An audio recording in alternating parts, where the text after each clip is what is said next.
Azamat Murzakanov set to go down against Branson Ribeiro.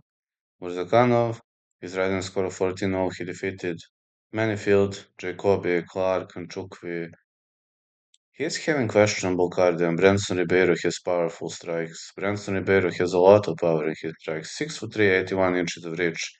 He's gonna have significant reach advantage over Murzakanov, and the guy defeated Kai Machado and Diyar Nirgojai, but he lost to Magomed Gajiasulov and Mingyang Zheng, which kind of worries me.